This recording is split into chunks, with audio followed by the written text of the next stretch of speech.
അല്ല, ശ്യാമ ഇവിടെ പൊന്നി? കിച്ചണിലുണ്ട്. നീ പോയി അവളെ വിളിച്ചോണ്ട് വാ. ഇന്ന് മുകളിലും താഴെയൊന്നും ചായ വിതരണം വേണ്ട. കുടിക്കാനുള്ളവർ ഇവിടെ വന്ന് കുടിച്ചോളും.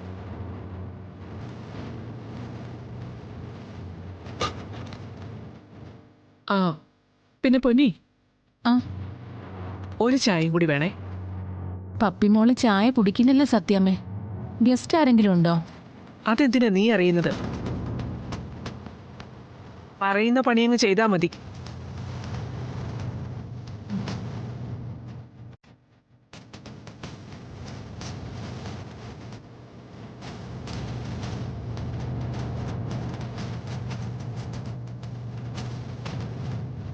ചുമതലപ്പെട്ടവർ ഓരോരോ കാര്യങ്ങൾ ചെയ്തില്ലെങ്കിൽ ബാക്കിയുള്ളവർക്ക് കാര്യങ്ങൾ ചെയ്തല്ലേ പറ്റൂ.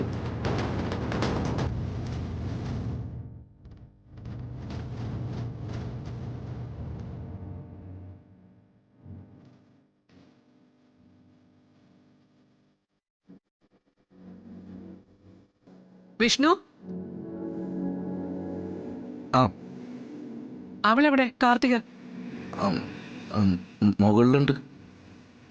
അവളെ പോയി വിളിച്ചോണ്ട് വാ. ചെല്ലടാ.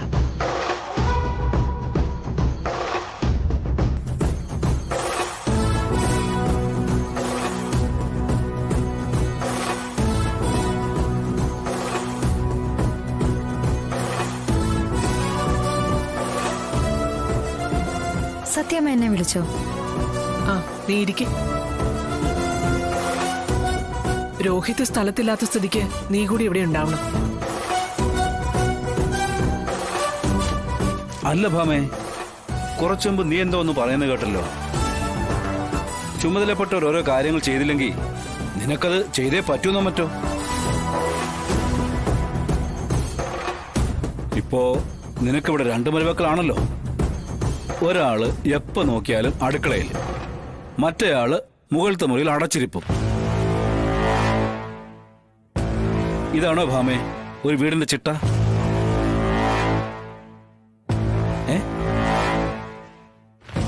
രാഘവേട്ട, അക്കാര്യം സംസാരിക്കാൻ വേണ്ടിയല്ല ഞാൻ എല്ലാവരോടും ഇങ്ങോട്ട് വരാൻ പറഞ്ഞത്. നീ എന്തോ വലിയ മലമറിക്കാൻ പോകുന്ന എനിക്ക് മനസ്സിലായി. പക്ഷേ ആദ്യം ഒരു വീട്ടമ്മ എന്നുള്ള നിലയിൽ നിന്റെ ചുമതലകൾ ആദ്യം തന്നെ നടക്കട്ടെ ഭാമേ. അതിനുശേഷം ആവാം ബാക്കിയെല്ലാം.